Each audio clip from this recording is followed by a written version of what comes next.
Autistic indigenous girl goes to bed one night, and when her family wants to wake her up in the morning, they discover her missing.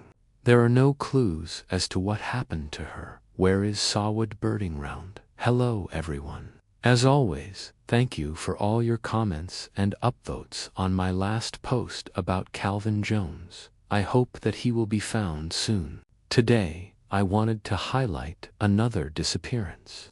Background: Sa'Wade BirdinGround was 13 when she went missing from Garryowen, Montana, USA.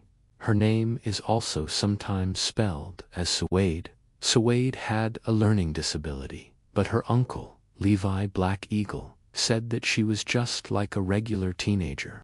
Later on, it was revealed that she was autistic. I am not sure if that's the extent diagnosis or if there's something more at play in her case. It's noted that she allegedly got along well with her peers and teachers.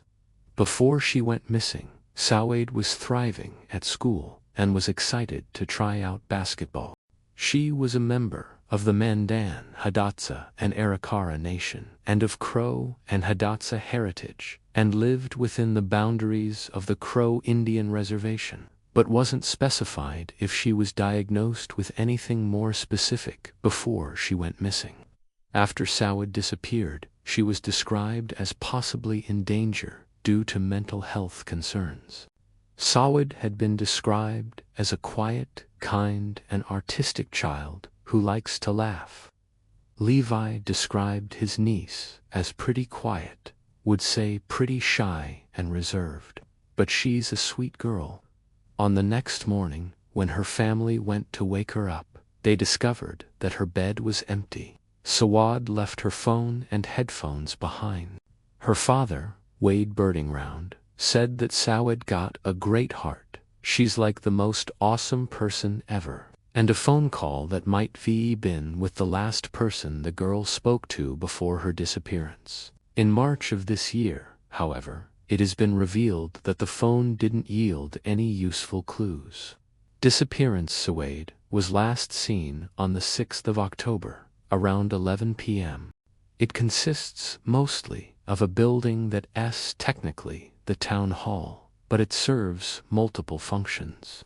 In one of the sources, Nietzsche, Waggy, with Warrior Women for Justice, an indigenous group working in Montana, focusing on reforming the justice system, with a focus on indigenous rights and systemic reform, echoes the family's frustration over a lack of updates on Sa'Wade's case.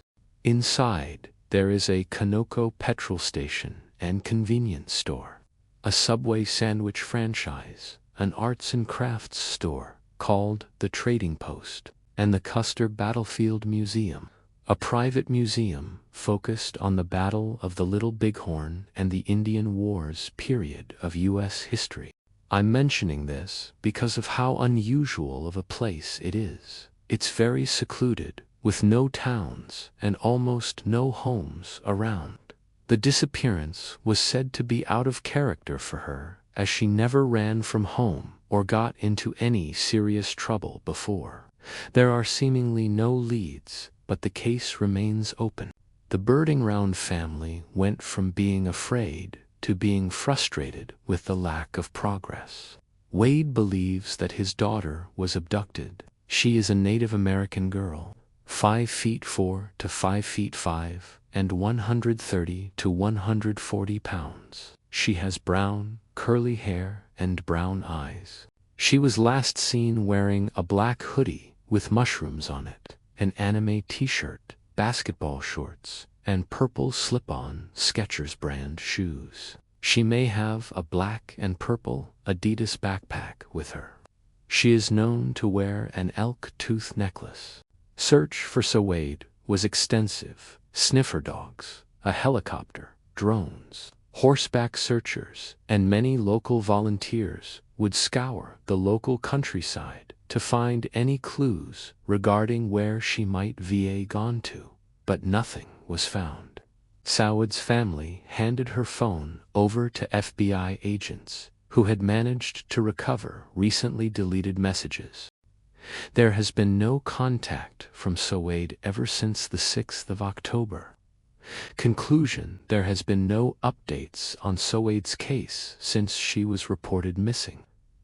Garryowen is a private town with population of only 2. Sa'Wade is technically a part of the Missing and Murdered Indigenous Women, or the MMIW.